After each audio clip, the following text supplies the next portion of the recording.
I think that the most impressive thing that hit me initially was Dr. Moy's hand and eye coordination. That special talent we can't give to somebody. That has to be innate. The way we operate, the procedures that we do, are done so carefully. We spend that little extra time to make sure that the tissue is properly handled, that the planes that we open, we have the ability to close again, and that tissue just comes back together naturally.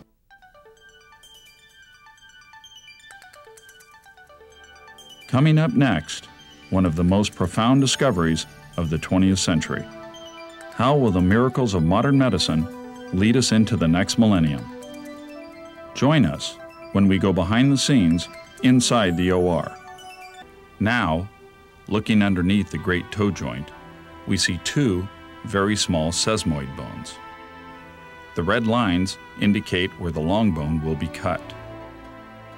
By viewing the foot from above, we can see how a small triangular shape of bone is removed.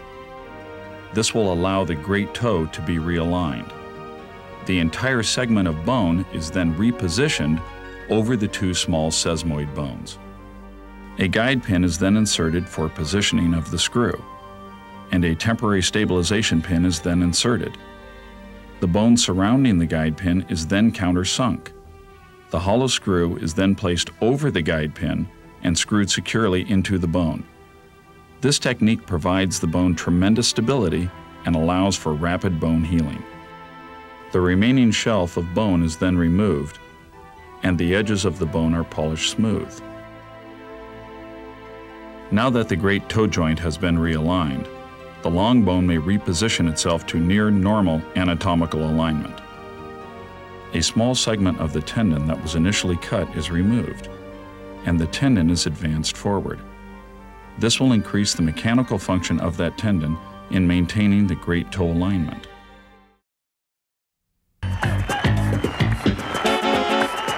Please welcome Jerry Seinfeld! The first one where I sort of picked up my head and went, this is really good, was the Chinese restaurant.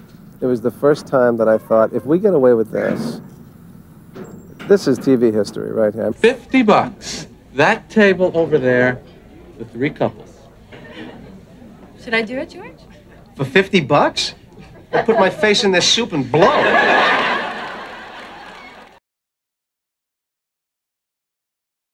One such innovation was the multi-planed camera. There's a scene that always sticks out in my mind anyway at the beginning of Pinocchio, where the camera kind of goes in through this moonlit little village and down to Geppetto's workshop, that clearly, said something beyond, oh, this is a nice technological advance. This was also a huge artistic advance.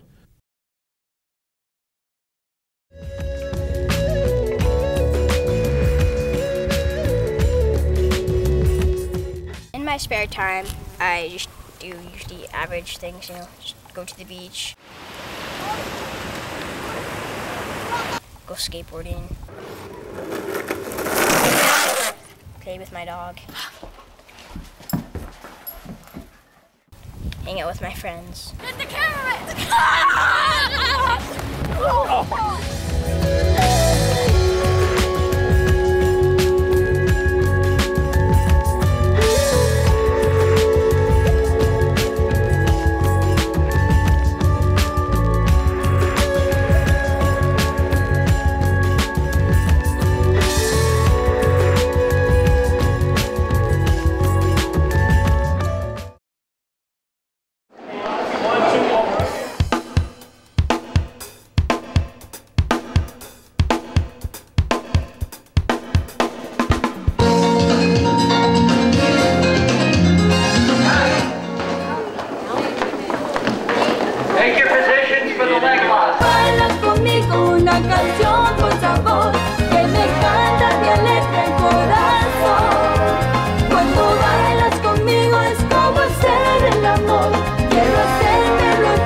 trying to bring it to life in an interesting way, something that's going to make people see her and understand that not only does she look like a star, she is a star.